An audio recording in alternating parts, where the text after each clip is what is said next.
얼마 전에 그 세기의 이혼 소송 중에 하나라고 관심을 끌었던 이제 사건이 SK 최태원 회장과 노소영 씨의 이혼 그 재판이었습니다.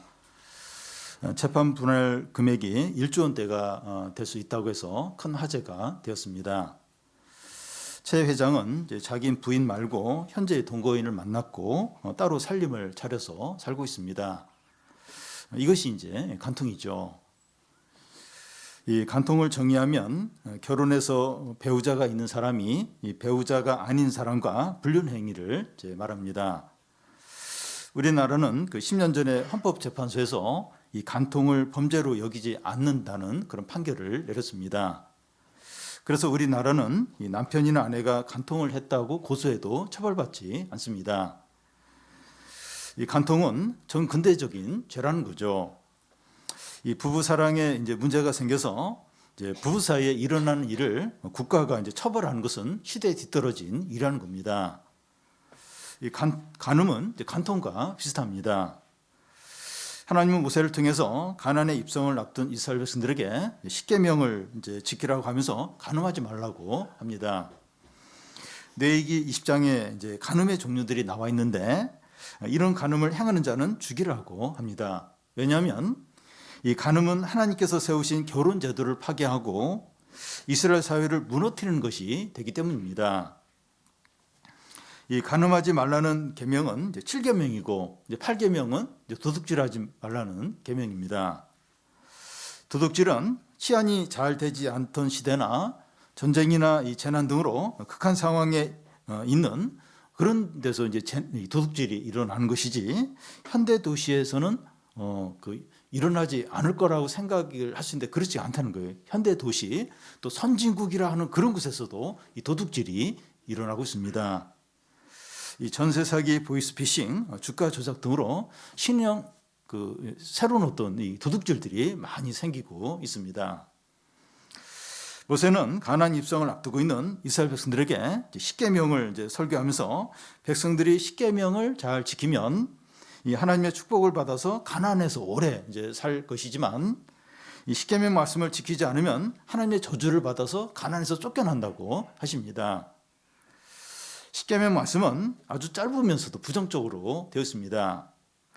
부모를 공경하라, 살인하지 말라, 간음하지 말라, 도둑질하지 말라, 거짓 증거하지 말라, 탐내지 말라. 이 간단하게 되어 있어서 기억하기 좋고 하나님 뜻이 단호하고 분명하게 드러나 있습니다. 무슨 말인지 잘 모르겠는데 잊어버렸다 이렇게 변명을 할 수가 없어요. 어려운 게 없어요. 어려운 게 복잡하지가 않습니다. 너무나 잘 기억할 수 있고 잊어버렸다고 그럴 수가 없어요. 변명하지 못하도록 단호하고 분명하게 아주 짧게 또 부정적으로 이렇게 되어 있습니다. 먼저 간음하지 말라는 계명을 살펴보겠습니다. 이 간음이라고 하는 것은 결혼한 남편과 아내가 다른 사람과 성관계를 갖는 것을 말합니다.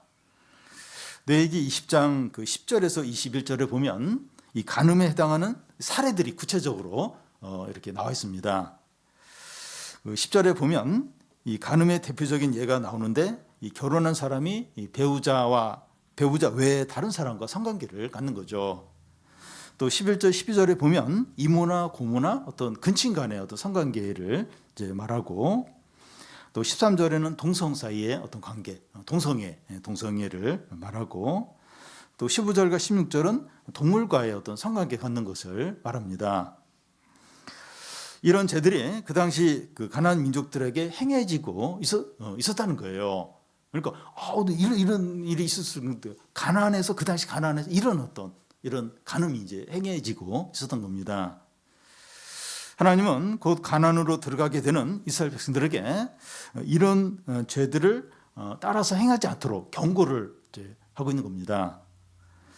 그런데 이스라엘 백성들은 가나안에 들어가 이제 정착을 하면서 이 가나안 사람들을 쫓아서 동성애를 비롯한 온갖 음란한 어떤 그런 행위를 이제 따라서 하게 됩니다. 이런 것들이 이제 율법에 나와 있는 이제 간음에 대한 이제 규정들입니다. 우리는 간음에 대한 이런 율법의 말씀을 보면서 우리 자신이 간음하지 말라는 말씀을 잘 지키고 있구나 이런 생각을 할 수 있습니다.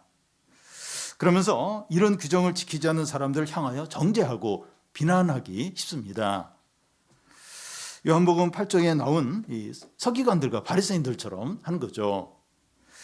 요한복음 8장에 이제 어떤 일이 나오는가 하면 이 서기관과 바리새인들이 음행하다 잡힌 여자를 끌고 와서 예수님께 이런 여자를 돌로 쳐서 죽이라고 했는데 예수님 어떻게 하면 좋겠느냐 이렇게 묻습니다.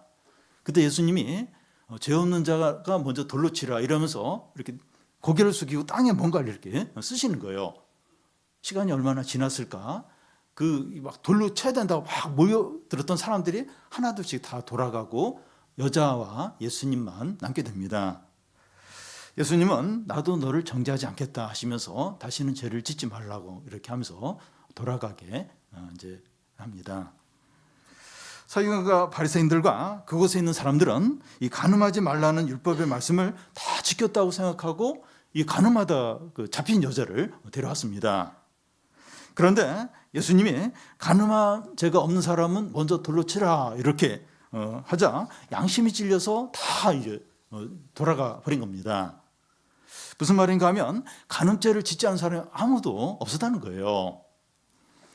예수님은 마태복음 5장 27절 28절에서 이 간음하지 말라 하는 그 율법의 진정한 의미가 뭔지를 말씀합니다. 또 간음하지 말라 하였다는 것을 너희가 들었으나 나는 너희에게 이르노니 음욕을 품고 여자를 보는 자마다 마음에 이미 간음하였느니라. 간음은 행위뿐만 아니라 마음으로도 간음할 수 있다는 거예요. 간음하는 행동은 하지 않았더라도 마음속으로 이 간음하는 어떤 상상을 이제 하고 음란한 생각을 했다면 간음한 것이 된다는 겁니다. 청소년이나 청년들이 아름다운 여자를 이제 보고 혹은 멋지게 생긴 남자 청년을 보고 사귀고 싶다, 결혼하고 싶다 이런 생각을 하는 것은 자연스러운 거예요. 이건 뭐 죄가 되지 않습니다. 그런데 그런 생각이 더 확장이 되는 거예요. 또 심해져서 음란한 생각을 하게 된다면 간음하는 게 됩니다. 결혼한 사람이 다른 여자나 다른 남자를 보고 우리 남편 혹은 우리 아내와 바꿀 수 없나 속으로 이제 생각을 한다면 간음하는 게 된다는 겁니다. 음란한 사진이나 야동을 보고 나쁜 행위를 하지 않더라도 그 보는 것 자체가 이제 간음이 됩니다.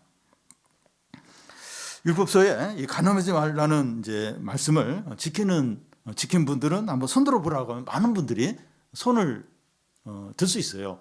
그러니까 율법에서 말하는 레위기 20장에서 말하는 이런 간음의 사례를 짓지 않은 사람 손들어 보라는 많은 사람이 들 수 있습니다.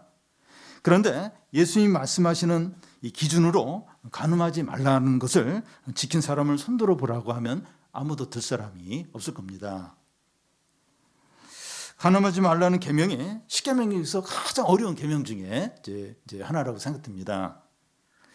오늘날과 같이 결혼이 늦어지거나 결혼을 기피하는 이제 시대인데 인터넷은 너무 발달해서 음란물을 접하기가 너무나 쉽고 세상 문화는 성을 마음껏 즐기라고 이제 말합니다.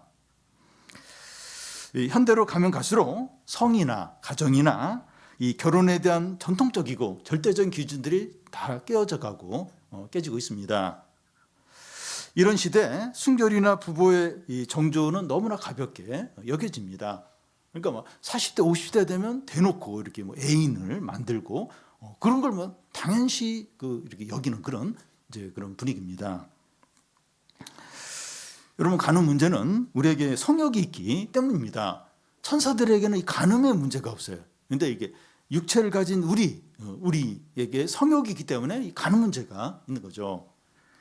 그런데 성욕은 하나님이 주셨어요. 하나님이 성욕을 주셨습니다. 그래서 우리가 이 성욕을 느끼는 막 성욕이 느껴지는 이런 건 이것 자체는 죄가 아닙니다. 그런데 성욕은 하나님이 정하신 제도인 결혼 안에서만 채워져야 한다는 거예요. 그런데 청소년들의 이 경우에는 결혼하려면 아직 많이 남았어요. 많이 이제 기다려야 되고, 또 청년들의 경우에는 결혼을 하고 싶지만 상대가 없거나 또 경제적인 준비가 되지 않아서 결혼을 못하거나 결혼이 지연이 되는 경우가 많습니다. 그런데 성욕을 결혼 안에서만 채워야 하고 이 결혼 밖에서 채우는 것은 간음이라고 하는 건 지나친 것이 아닌가 이제 하는 거죠. 마음으로 음란한 생각만 해도 간음했다고 하니까 이걸 이제 부당하게 여겨질 수 있는 겁니다. 간음 문제에서 하나님이 지나치게 엄격하시다 이런 생각을 하게 되면 우리 마음이 하나님에 대해서 닫혀지게 될 수 있어요. 너무 지나친 거 아니에요, 지나친. 이거 너무 이거 답답한 거예요. 그러면 다른 하나님의 말씀에 대해서도 닫혀지게 된다는. 이렇게 신앙생활이 이렇게 답답한 건가, 이렇게 어려운 건가, 이렇게 지나치고 부당한가 이러면서 이제 하나님에 대해서 마음이 닫힐 수 이제 있습니다. 그래서 이 부분을 정리하는 게 필요해요. 정리하는 게 필요한데 한 두 가지 부분으로 이제 정리를 할 수 있습니다. 하나는 하나님의 주권을 인정하는 겁니다. 하나님께서 우리에게 그 생명을 주셔서 지금 살아가고 있고 그 외의 것들을 다 주셨어요. 우리 소유 다 하나님이 주셨는데 하나님이 주신 것 중에 또 하나가 성욕입니다. 하나님께서 성욕을 주셨기 때문에 하나님 뜻대로 사용을 해야 하는 겁니다. 그러니까 하나님이 주신 거예요. 우리가 주신 게 있으면 그 주신 분의 뜻에 따라서 이제 사용을 해야 하는 거죠. 그러니까 성욕을 하나님이 주셨기 때문에 이 성욕을 하나님 뜻대로 사용을 이제 해야 하는 겁니다. 성욕을 이 결혼 안에서만 사용해야 한다고 이제 했으니까 그렇게 이제 해야 이제 하는 겁니다. 하나님이 창조자시고 우리가 피조물이기 때문입니다. 우리가 이제 창조자고 그러면 우리가 신이고 그러면 우리 마음대로 해도 돼요. 근데 하나님이 창조자고 우리는 피조물이죠. 피조물입니다. 피조물은 창조이신 하나님께 의존적으로 살아야 합니다. 다시 말해서 우리는 하나님께 제한을 받아야 됩니다. 이게 참 이게 힘들어요. 내가 왜 제한을 받아? 내가 왜? 사춘기 청소년들이 그걸 힘들어요. 부모에게 제한받는 거. 이제 어린이 때는 이제 이렇게 부모님 소리 지르거나 때리려고 하면 겁이 나서 이제 이렇게 말을 듣는데 청소년 되면 이제 머리가 커지면서 내가 왜 부모님 말을 들어야 되느냐. 그래서 막 반항을 하죠. 그러니까 우리 안에 그런 게 있어요. 왜 이렇게 하나님께 제한을 받아야 되는 제한을 받기를 싫어합니다. 근데 하나님이 창조주고 우리는 피조물이고 우리는 하나님께 의존적으로 살아야 되기 때문에 제한을 받아야 되는 거예요. 그래서 이 성욕 이 부분에 대해서도 제한을 받아야 이제 하는 겁니다. 우리가 성욕을 이제 사용하는데 왜 제한을 받아야 됩니까? 그렇게 하는 게 옳은 겁니다. 우리가 성욕을 하나님 뜻대로 사용할 때 비참해지거나 불행해지는 것이 아니라 행복하고 복됩니다. 그런데 성욕을 제한받지 않고 마음대로 사용할 때 불행해져요. 고통을 받게 되고 비참하게 됩니다. 정치인이나 연예인이나 프로 선수가 성욕을 남용해서 모든 것을 잃어버리고 그 자리에서 내려오는 것을 종종 봅니다. 그것만 아니면 저 사람 잘 나갈 텐데. 근데 그걸 이제 남용을 하는 바람에 모든 걸 잃어버려요. 그리고 나락에 떨어지고 온갖 비난을 받고 그런 거 너무 나많이 우리가 보고 있습니다. 다른 하나는 우리의 변화된 몸 때문입니다. 이 고린도전서 6장 13절에서 20절까지 보면 우리의 몸이 예수 그리스도 안에서 얼마나 놀랍게 변화됐는가 하는 것을 말합니다. 너희 몸은 너희가 하나님께로 받은 바 너희 가운데 계신 성령의 전인 줄 알지 못하느냐. 너희는 너희 자신 것이 아니라 값으로 산 것이 되었으니 그런즉 너희 몸으로 하나님께 영광을 돌리라. 또 하나님이 이 세상을 이처럼 사랑하사 독생자를 주셨으니 예수 그리스도가 우리 몸을 구원하기 위해서 자기의 몸을 드린 것처럼 이제 우리 몸을 음란해 주는 것이 아니라 그리스도와 그의 나라를 위해서 드려야 한다는 겁니다. 우리 자신이 그리스도 안에서 그리스도가 우리 안에 계십니다. 그리스도와 우리가 이렇게 하나로 이렇게 연합이 되어 있습니다. 그리스도가 우리 안에, 우리가 그리스도 안에 예수 믿으면서 이렇게 연합이 되잖아요. 우리 그래서 그리스도 한 몸인 겁니다. 그리고 우리 안에 성령이 계세요. 우리 몸은 성령이 계신 전입니다. 그러니까 믿는 자들 안에 성령이 계세요. 그래서 우리의 이 바디, 이 몸은 성령이 거하는 집이고 전입니다. 우리 몸이 이렇게 거룩하게 변했는데 이 간음을 해서 창녀의 몸이 되게 해서야 되겠느냐 하는 거죠. 이 고린도전서에 보면 그 얘기가 나와요. 이렇게 간음을 하면 그 몸이 우리의 몸이 창녀의 몸이 된다. 창녀와 간음을 하면 그래서 우리 몸이 이렇게 거룩하게 또 존귀하게 변했는데 이 간음을 해서 창녀의 몸이 되게 하면 되겠느냐지 하는 거죠. 우리가 왜 하고 싶은 대로 다 하지 못하고 제한을 받아야 됩니까? 제한받는 거 좋아하는 사람이 없어요. 근데 왜 제한을 받아야 됩니까? 우리는 모든 것을 하나님께 받았고 의존적으로 살아야 되는 피조물이기 때문입니다. 우리가 이렇게 독립적으로 모든 걸 할 수 있는 그런 존재면 뭐 그렇게 마음대로 살아도 괜찮아요. 근데 우리는 피조물. 의존적으로 살아야 됩니다. 여러분, 우리가 지금 이 자리에 앉아 있는 건 아침에 호흡이 되는 거예요. 하나님이 숨을 주셔가지고 숨을 쉴 수 있게 해줘서 이 자리에 있는 겁니다. 그러니까 멀쩡하다가도 무슨 바이러스에 감염이 되면 누워야 되고 또 중병에 걸릴 수도 있는 너무나도 연약한 의존적인 피조물인 거예요. 이제 우리는 이제 그런 존재인 거죠. 우리의 생명과 우리의 모든 소유와 다 하나님 주셨죠. 또 성령을 주셨고 독생자까지 주셨습니다. 하나님으로부터 모든 것을 받았고 가장 크고 좋은 것을 받았기 때문에 우리도 하나님께 우리 자신을 드려야 됩니다. 그러니까 내가 이제 하나님께 드리는 거하고 하나님이 우리에게 주신 거하고 비교가 안 돼. 비교가. 독생자를 주셨고 성령을 주셨고 우리에게 생명을 주셨고 우리가 소유한 모든 거 하나님 다 주셨습니다. 그렇다면 그게 사실이라면 우리도 우리 몸을 이렇게 하나님께 드리는 게 맞다는 거예요. 그리고 피조물이고 그러니까 당연히 하나님께 제한을 받아야 하는 거죠. 그리고 우리 자신이 너무나 존귀하고 거룩하고 복되게 변했기 때문에 그러해야 이제 하는 겁니다. 우리 안에 성령과 말씀과 은혜가 있는데 간음과 음란과 음행이 함께 있을 수 없다는 거예요. 그러니까 예수님과 우리가 이렇게 연합이 되어 있어요. 그리고 우리 안에 성령과 은혜와 말씀을 주셨어요.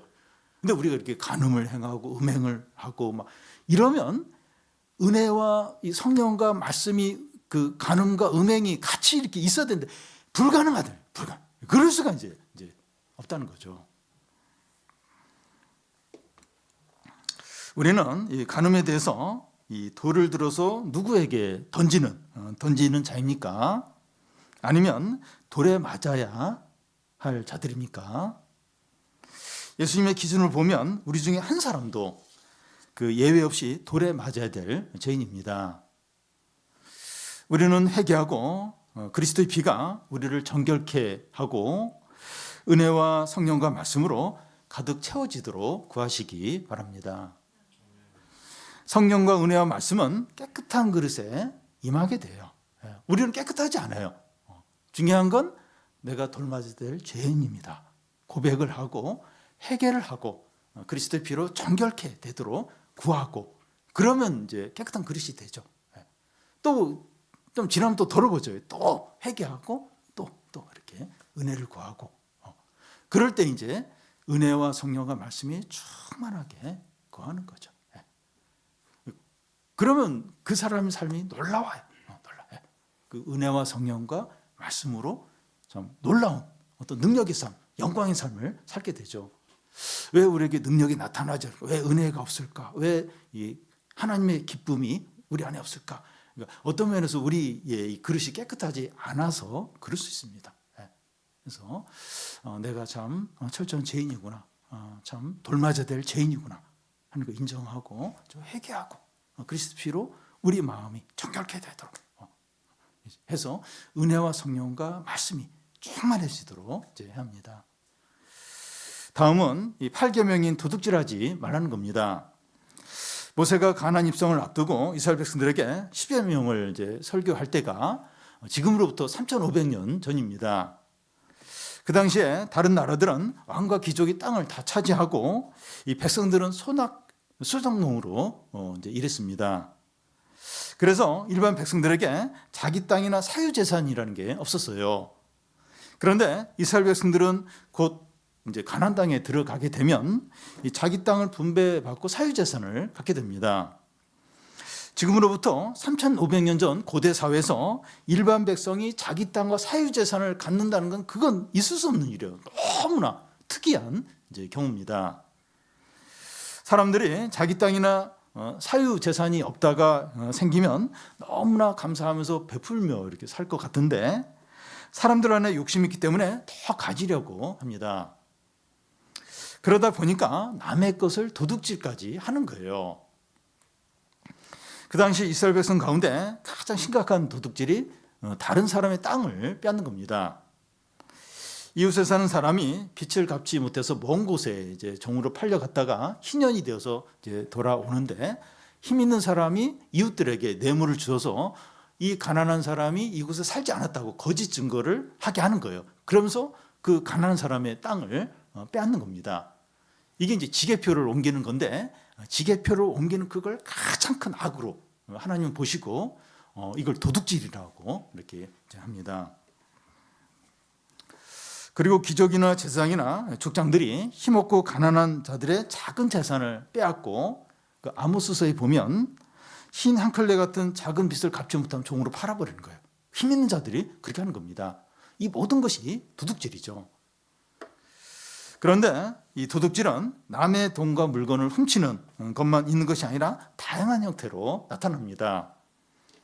사장이 직원들의 월급을 주지 않거나 다른 사람의 물건을 빌리고 돌려주지 않거나 또 파손시키고 변상하지 않거나 직장인이 회사의 용품을 사적으로 사용하거나 법인카드로 그 가족 회식하고 여행 경비로 이렇게 사용하거나 물건을 샀는데 직원이 잘못 계산해서 돈을 많이 줬어요. 그걸 알면서 안 돌려주는 거예요. 꽁돈 생겼나 이러면서 안 돌려주는 그런 것들. 물건을 팔면서 정가보다 비싸게. 그러니까 뭐 물론 이제 이득을 남겨야 되니까 지나치게 비싸게 이렇게 팔거나 학생이 시험을 보면서 컨닝을 하거나 숙제를 할 때 다른 친구 것을 베껴서 이렇게 하는 거 이런 거 다 이거 지식을 도둑질하는 거죠. 다 도둑질에 해당이 됩니다. 도둑질이 왜 죄가 되는가 하면 하나님께서 각 사람에게 기업을 나누어 주셨는데 감사하지 못하고 욕심을 부리는 것이기 때문입니다. 도둑질은 이 다른 사람에 대한 죄뿐만 아니라 각 사람에게 기업을 주신 하나님의 주권을 반항하는 죄가 되는 거예요. 다른 사람 거 빼앗는 거, 그 죄죠. 그리고 하나님이 각 사람에게 다 나눠줬어요. 근데 그걸 인정하지 않는, 주권을 인정하지 않는 그런 또 죄를 짓게 되는 겁니다. 근데 문제가 뭔가 하면 세상에서 사람들의 소유가 똑같지 않다는 거예요. 똑같으면 다 똑같으신가 이러면서 이렇게 도둑질 안 해도 되는데 이게 세상 사람들이 똑같지가 않은 거예요. 소유가 다른 겁니다. 어떤 사람에게는 너무나 많아요. 어떤 사람은 너무나 적은 겁니다. 악하고 교만한 사람은 부유하게 살고 상대적으로 정직하고 법에 따라 사는 사람은 가난할 수 있습니다. 불신자들은 하나님을 믿지 않는데 잘 돼요. 하는 일이 잘 되는데 믿는 우리는 되는 일이 없을 수 있습니다. 시편 73편은 이런 갈등을 시편 기자가 하소연을 해요. 하나님께 막 하소연을 하는 그런 시편입니다. 그는 그 신앙에서 미끄러질 뻔했다고 그렇게 고백합니다.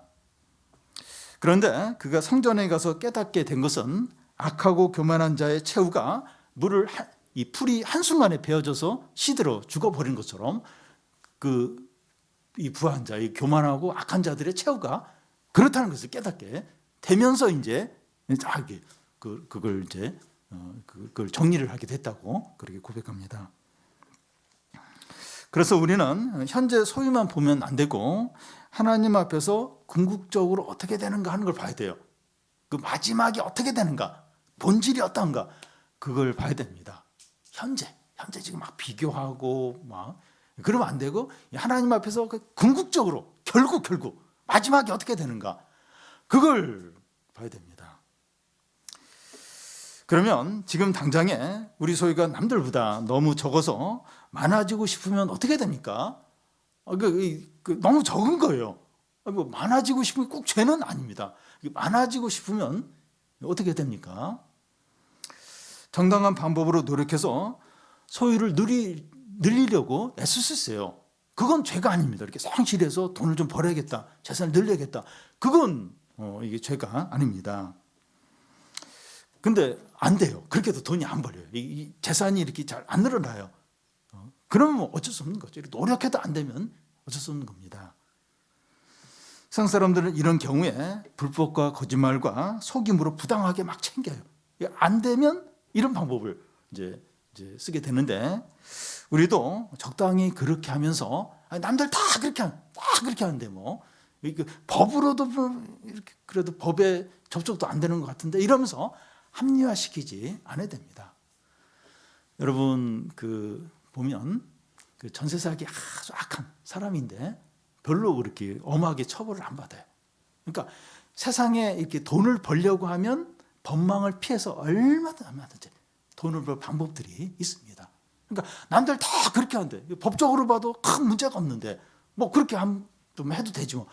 그렇게 하지 않도록 도둑질. 이 세상 법은 걸리지 않고 이렇게 피해 가더라도 하나님 앞에서는 도둑질이 될 수 있다는 겁니다. 이 도둑질하지 말라는 계명의 긍정적인 의미는 무엇입니까? 우리의 소유와 행복이 소중한 것처럼 다른 사람의 소유와 행복도 소중하다는 거죠. 우리는 도둑질을 하지 않는 것으로 만족하지 말고 적극적으로 다른 사람의 소유와 행복을 위해서 수고하라는 겁니다. 나는 뭐 도둑질을 안 했으니까 이 도둑질을 하는 법 잘 지키고 있다. 그게 아니라는 거예요. 이 다른 사람의 소유와 행복을 위해서 수고를 하는 게 이 계명의 진정한 목적입니다. 율법에 보면 원수의 소나 양이 이제 길을 잃고 헤매고 있으면 못 본 채 하지 말고 잘 됐다. 저거 완전 잊어버리고 어디 죽으면 좋겠다. 이렇게 하는 것이 아니라 적극적으로 찾아서 그 원수에게 돌려주라고 말하고 있습니다. 예수님은 받는 것보다 주는 것이 복되다고 했습니다. 다른 사람이 손해보고 내가 이익을 보는 것보다 반대가 낫다는 거야. 다른 사람은 손해보고 나는 이익을 얻고. 그러니까 이게 세상에 있는 것들이 풍족하지 않기 때문에 꼭 그래요. 누가 이렇게 손해를 보면 누가 이익을 받습니다. 다른 사람이 손해보고 나는 이익을 얻고, 이것보다는 반대가 낫다는 거예요. 반대가. 내가 좀 손해보는 게 낫고. 왜냐하면 하나님이 갚아주세요. 하나님 다 하시고 하나님이 갚아주십니다.